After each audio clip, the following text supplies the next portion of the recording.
Hi, my name is Asal Shokati with Jewelbox 77. I'm an Ayurvedic practitioner and a business consultant. And in today's video recipe, we're going to cover Kitchari, which is not necessarily a staple in Ayurvedic cuisine, but the purpose of it is to give your body a rest, and we're going to use it to be able to later on blend it and use it in Ayurvedic fasting, which is a liquid diet that is recommended for all constitutions, and depending on every person's constitution, like the number of meals in each day they can use.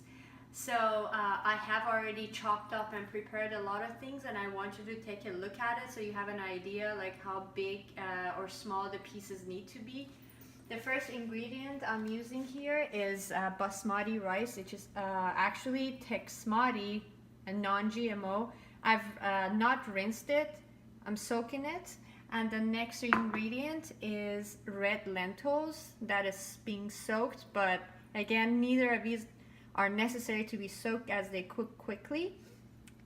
And this is the ginger, this is the amount of ginger. So just to let you know, I used about half a cup of the rice and also about 3/4 of a cup of the lentil rice. It's actually tastier with more dal.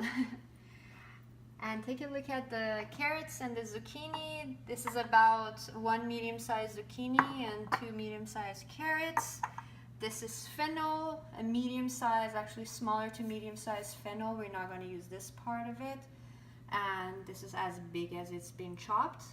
And you already saw the ginger. I have boiled about 1/4 of hot water because we want to make sure we start cooking our beans with hot water. Do not do that with cold water or room temperature water. I'll be using pink Himalayan salt in this cuisine, and what you will see is another step, which will be for the pop or tarka that we're going to be adding. So basically, we will not be cooking with oil, in this case olive oil, right off the bat. It is something to be added after the meal is cooked. And I use really high quality olive oil that I can get here in Texas, in Austin, because if olive oil is fresh and crushed within under a year, then it is really one of the healthiest oils you can cook with. Traditionally, ghee is used, but most people may not have access to high quality ghee, so I've opted for olive oil that works with most people, if not all. I have a little bit of mountain rose herbs, coriander seeds. The reason is they're very aromatic and they're very fresh for being seeds, and they're harvested here in the US. But I would mostly use this spice mix that you can see it packaged over there as Kimi Basic Spice Mix, which includes the lesser portion of is turmeric powder, then a little bit more cumin powder. There is a little bit more of that coriander powder, and the majority of that mix is fennel seed powder. And that's about it. So let us begin. It's a very easy process, but I just wanted you to have a visual of how much each ingredient is going to be in this meal. All right, it's time to cook now. What I do is I cook on low, even though in the beginning it's best to cook the legumes with a little bit of higher temperature, but I just put it on low, medium, or medium-low. Just to let you know, I did rinse the red lentils about 3 times. Again, you don't need to soak these, but it's better because it takes a little bit of what would cause possibly any kind of indigestion or gas with mung dal, mung beans, red lentils. They're not quite like that, but you know, you can do that.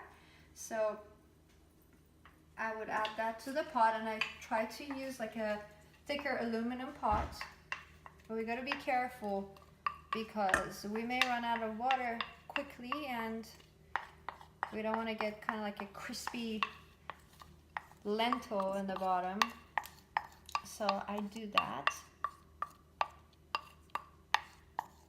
Try to get in as much as I can. And I do not add the salt now. I would add it a little bit later. But I would add the ginger soon after. I'm gonna be adding the hot water, which will get our cooking going. So about 2/3 of the water that I boiled has already been put in here. I will keep this bowl handy because it's going to start foaming and we want to get the foam out. The foam may cause any kind of gas or indigestion in this case.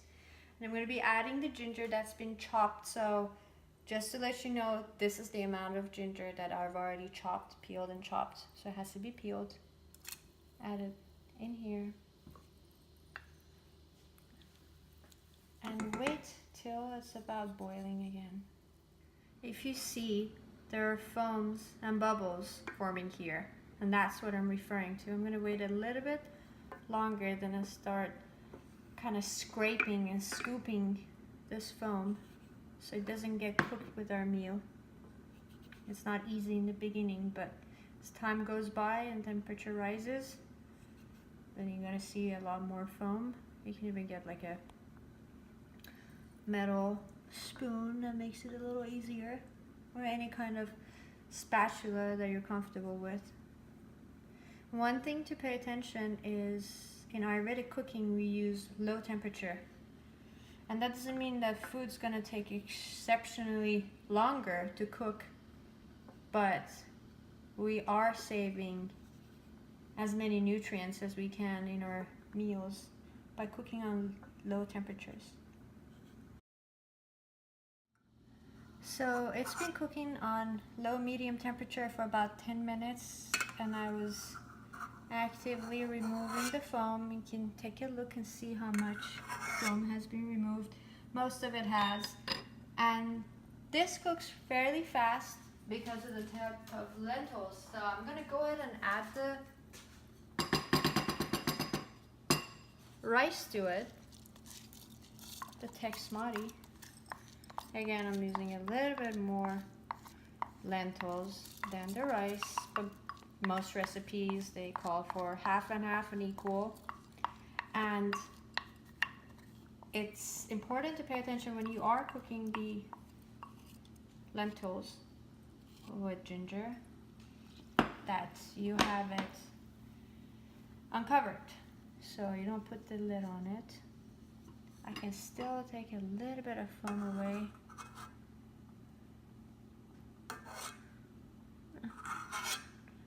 Just for the sake of it.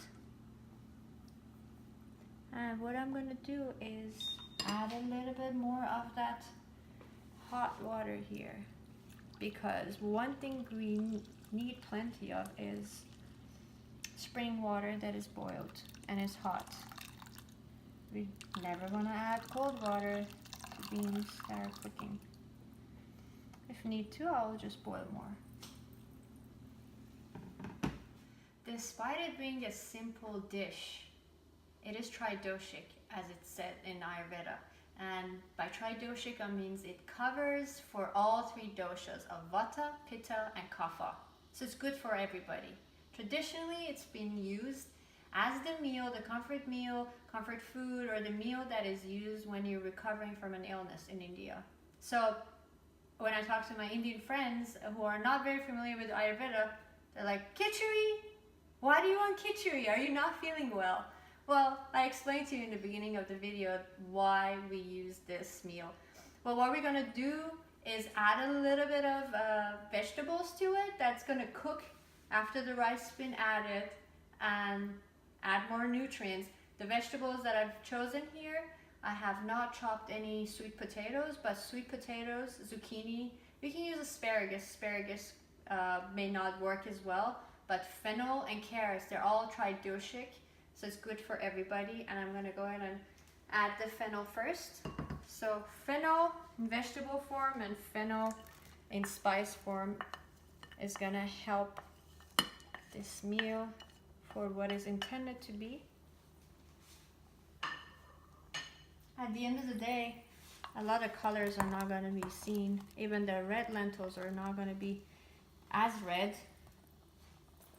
so they'll be more yellow. You may see, if you add sweet potatoes, and you may see the carrots.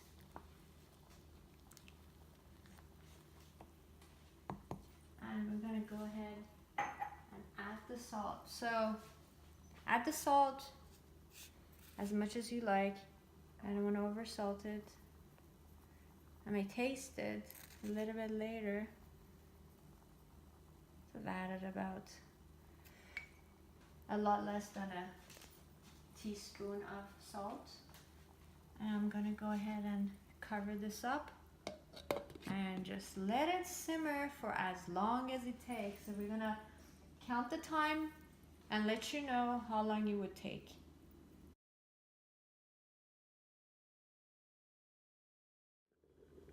So as the water boils, it may spill over even though there's a little hole in here. So every couple minutes, I would just like tilt the lid a little bit, let more steam come out. And I have hot water handy in case it goes down quicker than we want to, then I'm going to add more to it. So just be prepared to add about a liter and a half, if not more, water to this. We want to get a mushy texture for our kitchari. So it's like a very soupy, comforting texture. So I've added a little bit more water because I want it to be mushier, but you don't have to. All you gotta do is make sure that you don't end up with crispy rice in the bottom of it. And just stir it a little. And I did add a tiny bit of salt to my taste. Just something to keep in mind that we can play around with. Don't make it too salty, please. This is supposed to be something you use for Ayurvedic fasting, aka liquid diet. At this point, the kitchari is almost ready to be served, so we want to get the pot ready, and I'll be heating some olive oil. For this amount, I would use about 2 tablespoons. Or if I want, 3.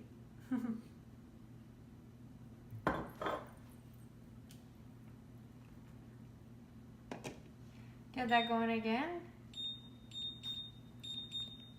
on low heat. And what I like to do is just for the texture of it, this is not enough. It's about a tablespoon of the coriander seed. I'm going to crush slightly.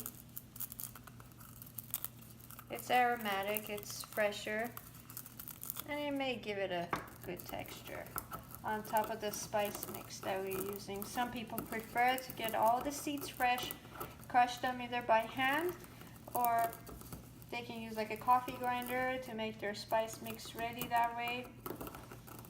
We're using a ready one and adding a little bit for more of a fun experience. So it took about 4 or 5 minutes on low heat for the olive oil to warm up. This is very good quality olive oil, so I can smell it, but I just run my hand close to it and I feel like it's ready. First thing first, if you have the seeds crushed, add those first, and then you can add the powder. And hopefully we'll get a popping sound coming out of it soon. We don't want to burn the oil and burn the spices. When it's warm enough, when the oil is warm enough and you add the coriander seeds or any kind of seeds, you can add mustard seeds. It's a little too heating, I haven't, and I want it to be Tridoshic. It starts making cracking noises. We want to watch out for it so it won't burn. And when it gets a little stronger, then I'm going to go ahead and add the powder mix, spice mix.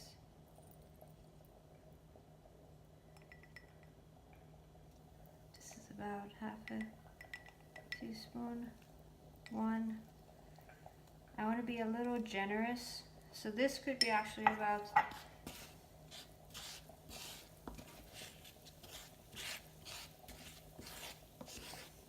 2 teaspoons. We don't want it to burn. Just get beautiful golden. And we do always saute spices in oil in Ayurvedic cooking. And I get it off the heat. Just about now. It smells wonderful. This is as dark as you want it to be. Anything darker than this could be burnt. So we don't want to burn that. This is the color. It's pretty thick, but you add it while it's hot to your kitchari and mix it up, and voila, you have the oil added. The importance is the oil was not overcooked and overheated, so it's as healthy as it gets. So as I mentioned, our kitchari was almost ready when I made the pop or tarka, and now I'm going to be adding it to the mix.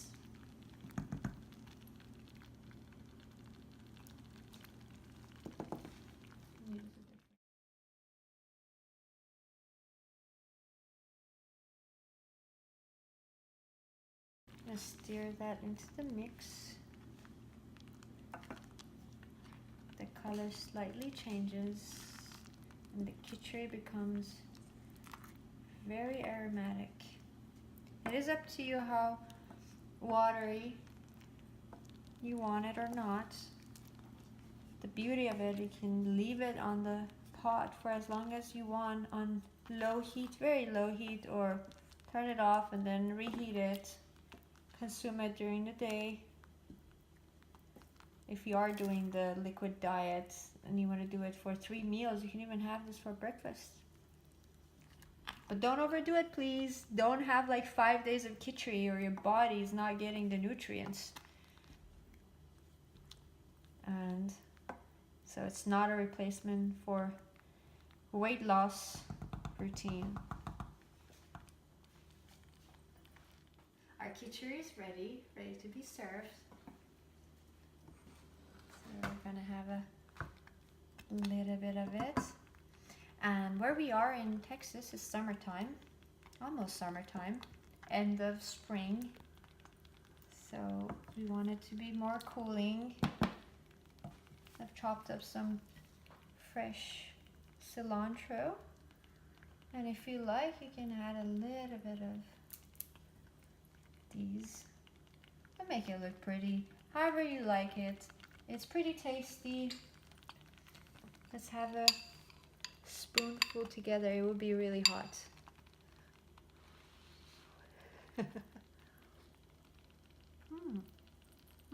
I'm burning. One last thing to say. It took about an hour, 10 minutes for the kitchari to be ready. And that is because I added a lot more water. You can reduce that, it could be ready. And if you use a gas stove, cooking will be naturally faster that way.